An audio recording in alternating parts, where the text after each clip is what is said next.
भविष्य की दुनिया आपकी सोच से भी ज्यादा बदलने वाली है। बिल्कुल। और द डिबेट में आपका स्वागत है। हाँ, इस मंच पर हम साक्ष्यों और गहन विश्लेषण के माध्यम से जटिल विषयों के विभिन्न पहलुओं को समझते हैं। आज का हमारा विचार विमर्श 2050 के भविष्य पर केंद्रित है। सही कहा। और सवाल ये है कि क्या 2050 का दशक अभूतपूर्व तकनीकी चमत्कारों और भारत जैसी नई महाशक्तियों के स्वर्णिम युग के रूप में याद किया जाएगा, या फिर भयंकर जलवायु परिवर्तन और नई सामाजिक असमानताओं से ग्रस्त एक चुनौतीपूर्ण काल होगा? बिल्कुल। और मैं इस बात का पक्ष रख रहा हूं कि मानव नवाचार मतलब ह्यूमन इनोवेशन जैसे एआई, ग्रीन एनर्जी और भारत का युवा जनसांख्यिकीय लाभांश एक समृद्ध और उन्नत वैश्विक भविष्य की नींव रखेंगे। और मेरी राय इसके विपरीत है। मैं इस बात पर जोर दूंगी कि तकनीकी आशावाद हमें ज़मीनी हकीकत से अंधा कर रहा है। 2050 तक हमारी मुख्य चुनौती एआई नहीं, बल्कि जलवायु संकट और स्वास्थ्य आपदाएं होंगी, जिन्हें कोई भी एडवांस तकनीक आसानी से ढक नहीं सकती। ये एक ऐसा विषय है जिस पर बात करना आज के समय में सबसे ज्यादा जरूरी है। तो चलिए सीधा मुद्दे पर आते हैं। कल्पना कीजिए, साल 2050 है। एक तरफ मेडिकल साइंस ने इतनी तरक्की कर ली है कि इंसान की औसत उम्र 120 साल तक पहुंच चुकी है। सुनने में तो किसी फिल्म जैसा लगता है ना?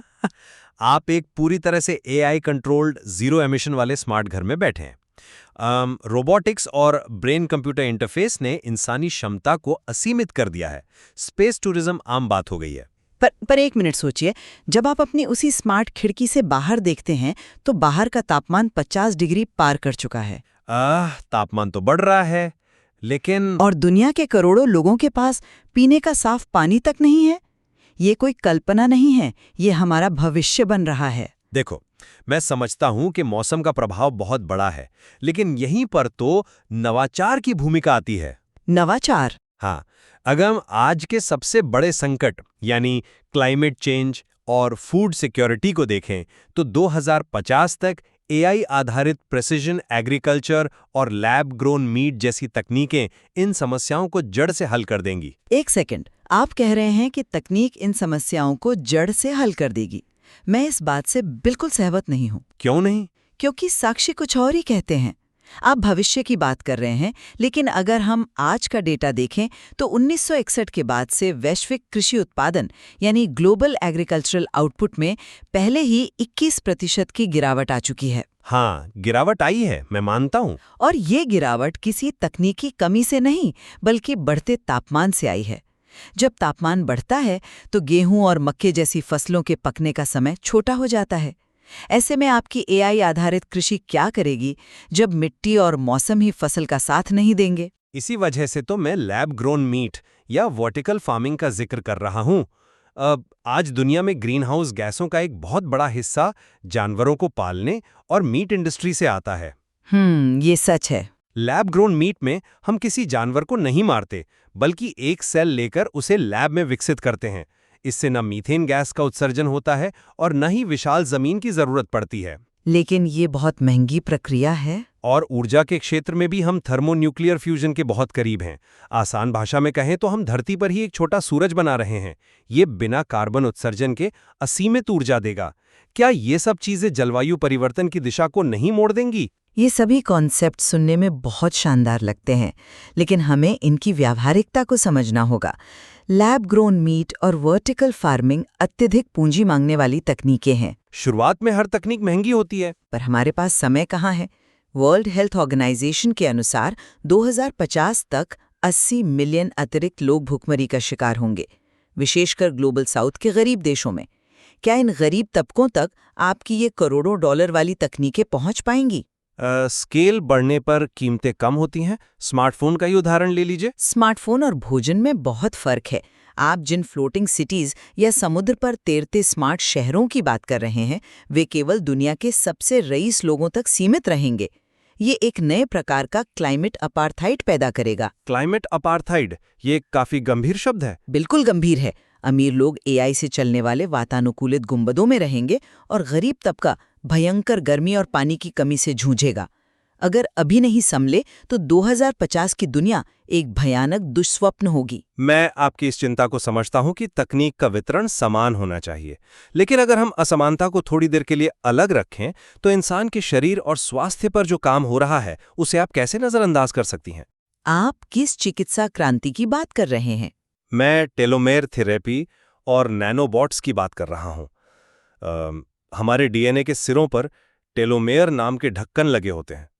हर बार जब कोशिका बढ़ती है ये छोटे होते जाते हैं और हम बूढ़े होते हैं। बायोलॉजिकल एजिंग की प्रक्रिया। जी, टेलोमेर थेरेपी इन ढक्कनों को वापस लंबा कर देती है।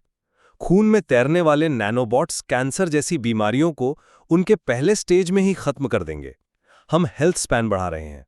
इंसान 100 से 120 साल तक सक्रिय जीवन जी सकेगा। यह एक प्रभावशाली तर्क है, लेकिन टेलोमेर थेरेपी जैसी बातें एक बहुत ही संकीर्ण नजरिया दिखाती हैं। संकीर्ण कैसे? क्योंकि आप शरीर के अंदर की बात कर रहे हैं, लेकिन शरीर जिस पर्यावरण में रहता है उसका क्या? एक तरफ आप 120 साल जीने की बात कर रहे हैं और दूसरी तरफ हमारा पर्यावरण नई महामारियों का प्रजनन केंद्र बन रहा है। आपका मतलब है कि जलवायु परिवर्तन सीधे तौर पर नई महामारियों को जन्म दे रहा है? बिल्कुल। जैसे जैसे वैश्विक तापमान बढ़ रहा है, मच्छरों का भौगोलिक दायरा भी बढ़ रहा है। रिपोर्ट बताती है कि 2080 तक 4.7 बिलियन अतिरिक्त लोग डेंगू और मलेरिया जैसी वेक्टर जनित बीमारियों के खतरे में होंगे। ये एक बड़ा आंकड़ा है। और वायु प्रदूषण से पहले ही 7 मिलियन लोग सालाना मर रहे हैं। जंगलों की आग या वाइल्ड फायर से निकलने वाले धुएं में मौजूद कण बच्चों के फेफड़ों के लिए सामान्य प्रदूषण से 10 गुना ज्यादा खतरनाक होते हैं। मैं मानता हूं कि पर्यावरण का सीधा असर स्वास्थ्य पर पड़ता है। तो एक तरफ कुछ चुनिंदा लोग अपनी उम्र 120 साल तक बढ़ा लेंगे और दूसरी तरफ हीट स्ट्रेस के कारण करोड़ों लोग अपनी जान गंवाएंगे। स्वास्थ्य केवल लैब में तैयार नहीं होता। सही कहा। और अगर ग्लोबल सिस्टम टूटते हैं तो लैब की तकनीकें भी काम नहीं आएंगी। लेकिन यहीं पर देशों की भू-राजनीतिक शक्ति और लीडरशिप महत्वपूर्ण हो जाती है। इसीलिए हम 2050 की बात बिना भारत के उदय को देखे नहीं कर सकते। भारत का उदय निश्चित रूप से 21वीं सदी की बड़ी कहानी है, लेकिन इसमें भी कई पेंच हैं। मुझे पहले भारत की 2050 की तस्वीर रखने दीजिए। आज एप्पल और टेस्ला जैसी कंपनियां भारत को अपना नया मैन्युफैक्चरिंग हब बना रही हैं। हमारे पास 18 से 35 वर्ष के युवाओं की एक बहुत बड़ी फौज है। युवा आबादी है, बिल्कुल। जो सिर्फ मजदूर नहीं बल्कि तकनीकी रूप से साक्षर नागरिक हैं। सैन्य रूप से भी 1100 फाइटर जेट्स, 4500 बैटल टैंक्स और स्वदेशी तकनीक से भारत एक अभेद्य महाशक्ति बन रहा है। ये देखकर सच में गर्व महसूस होता है। मैं भारत की आर्थिक और रणनीतिक क्षमता को बिल्कुल कम नहीं आंक रही हूँ। और 2050 तक भारत की विशाल लोकतांत्रिक व्यवस्था ब्लॉकचेन आधारित हो सकती है। क्या आपको नहीं लगता कि युवा शक्ति भारत को उन जलवायु चुनौतियों से निपटने में सक्षम बनाएगी जिनके आगे पश्चिमी देश घुटने टेक रहे हैं? देखिए, एक युवा आबादी तब तक फायदा है जब तक उसके पास काम है। मतलब? इंटरनेशनल लेबर ऑर्गेनाइजेशन का डेटा एक बहुत ही खतरनाक तस्वीर पेश करता है। हीट स्ट्रेस के कारण अकेले भारत में 2030 तक 34 मिलियन यानी करीब 3.5 करोड़ पूर्णकालिक नौकरियां खत्म हो सकती हैं। 34 मिलियन नौकरियां सिर्फ गर्मी के कारण? क्या लोग कोई दूसरा काम नहीं कर सकते? क्योंकि ये नुकसान मुख्य रूप से कृषि और निर्माण क्षेत्र में होगा। जब बाहर का तापमान 45 या 48 डिग्री पहुंच जाता है तो इंसान के शरीर का कूलिंग सिस्टम काम करना बंद कर देता है। खेत में काम करना जानलेवा हो जाता है। लेकिन अर्थव्यवस्था तेजी से सर्विस और एआई संचालित मैन्युफैक्चरिंग सेक्टर की ओर तो शिफ्ट हो रही है। और वहीं से दूसरी बड़ी चुनौती आती है, ऑटोमेशन और एआई। जब रोबोट इंसान से बेहतर और बिना थके काम करेंगे तो रोजगार का संकट और गहराएगा। हर नई तकनीक नए तरह के रोजगार भी लाती है। शायद। इसके अलावा भारत को डेटा कॉलोनियलिज्म यानी डेटा उपनिवेशवाद का भी सामना करना पड़ेगा। विदेशी ताकतें भविष्य में हमारे नागरिकों के डेटा पर नियंत्रण करेंगी। इसलिए केवल विशाल आबादी होना 2050 की अदृश्य चुनौतियों से बचने की गारंटी नहीं है। मैं मानता हूं कि एआई और हीट वेव जैसी चुनौतियां डराने वाली हैं। डेटा कॉलोनियलिज्म का बिंदु भी काफी दिलचस्प है, लेकिन मनुष्य की सबसे बड़ी खूबी उसका परिस्थितियों के अनुसार ढलना है। हम सिर्फ पृथ्वी की समस्याओं तक ही सीमित क्यों रहें? आपका इशारा अंतरिक्ष की तरफ है। बिल्कुल। जब हम 2050 की बात करते हैं तो हमारे पास मंगल ग्रह पर उपनिवेश यानी मार्स कॉलोनाइजेशन का एक बहुत बड़ा विजन है। ये कोई पलायन नहीं, बल्कि मानव इतिहास की सबसे बड़ी छलांग है। मंगल ग्रह पर जाना एक वैज्ञानिक उपलब्धि हो सकती है, लेकिन क्या पृथ्वी पर इतने बड़े संकटों के बीच ये हमारी प्राथमिकताओं का सही उपयोग है? बिल्कुल है।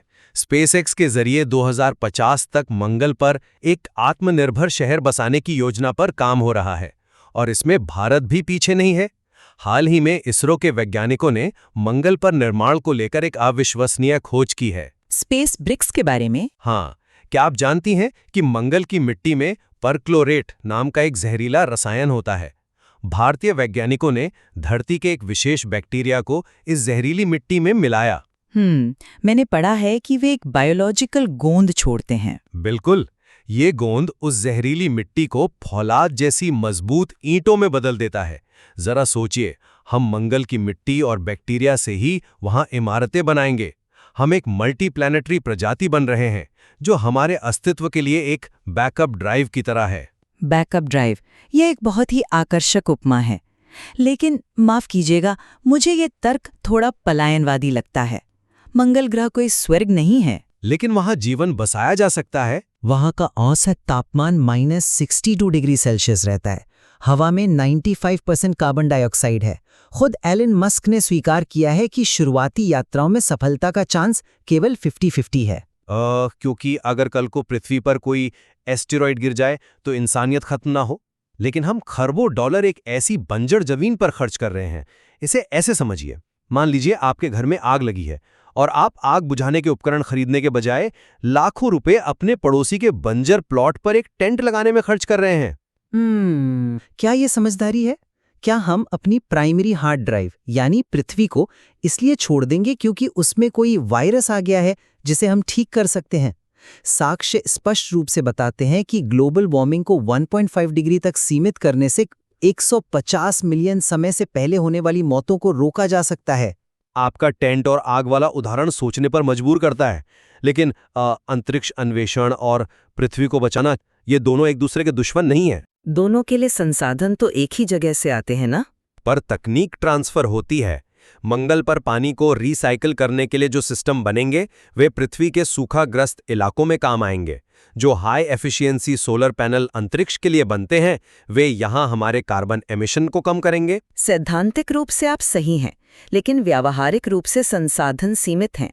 जब कोई सरकार यह तय करती है कि फंड्स स्टारशिप प्रोजेक्ट में जाएं या ग्लोबल वार्मिंग से निपटने के प्रोजेक्ट में, तो उसका सीधा असर आम लोगों की जान पर पड़ता है। चर्चा के इस मोड़ पर आकर मुझे लगता है कि हम दोनों के दृष्टिकोणों की अहमियत बिल्कुल स्पष्ट हो गई है। बिल्कुल। अगर मैं अपनी बात का निष्कर्ष निकालूं तो मेरा मानना है कि 2050 का भविष्य चुनौतियों से मुक्त बिल्कुल नहीं होगा, लेकिन हमारा नवाचार हमेशा हमारी समस्याओं से एक कदम आगे रहा है। चाहे वो AI संचालित समाधान हो, टेलोमेयर थेरेपी हो या फिर भारत का एक युवा और सशक्त वैश्विक नेतृत्व। मंगल ग्रह पर स्पेस ब्रिक्स की इमारतें बनाना हमारी अनंत संभावनाओं का प्रतीक है। मुझे पूरा विश्वास है कि हम एक उन्नत और तकनीकी रूप से समृद्ध सभ्यता का निर्माण करेंगे। और मैं अपने निष्कर्ष में यही कहूंगी कि तकनीकी विकास अपरिहार्य है और बहुत रोमांचक भी है, लेकिन ये प्रगति निरर्थक है यदि यह खाद्य असुरक्षा और गहराती सामाजिक असमानता का कोई ठोस समाधान नहीं निकालती। सही है। 2050 की तस्वीर तब तक सुखद नहीं हो सकती जब तक हम बुनियादी पारिस्थितिक संकटों को नहीं सुलझाते। तकनीक कोई जादू की छड़ी नहीं है। भविष्य की सफलता इस बात पर निर्भर करेगी कि हम अपनी नीतियों को इंसान और पर्यावरण की भलाई के लिए कितना ढाल पाते हैं। दोनों ही दृष्टिकोण 2050 की जटिलताओं को पूरी तरह समझने के लिए आवश्यक है। तकनीकी चमत्कारों का रोमांच और जलवायु परिवर्तन की कठोर वास्तविकताओं का ये अंतर्विरोध ये स्पष्ट करता है कि हमारा भविष्य किसी एक दिशा में नहीं तय होगा। हाँ, बल्कि इन दोनों शक्तिशाली ताकतों के टकराव से तय होगा। इस सामग्री में सोचने के लिए अभी बहुत कुछ है और अंततः इसका निष्कर्ष हमारे श्रोताओं को स्वयं निकालना है। तो अगली बार जब आप सुबह उठकर किसी नए AI मॉडल या मंगल ग्रह के मिशन की खबर पढ़ें, तो बस एक पल के लिए रुककर सोचिएगा, क्या ये नवाचार हमें उस भविष्य की ओर ले जा रहा है जहां हवा साफ है और हर इंसान सुरक्षित है? या फिर हम एक ऐसी दुनिया बना रहे हैं जो अंदर से टूट रही है और बस बाहर से चमक रही है? बिल्कुल। भविष्य की दुनिया आपकी सोच से भी ज्यादा बदलने वाली है, लेकिन वो कैसी दिखेगी, इसकी नींव आज ही रखी जा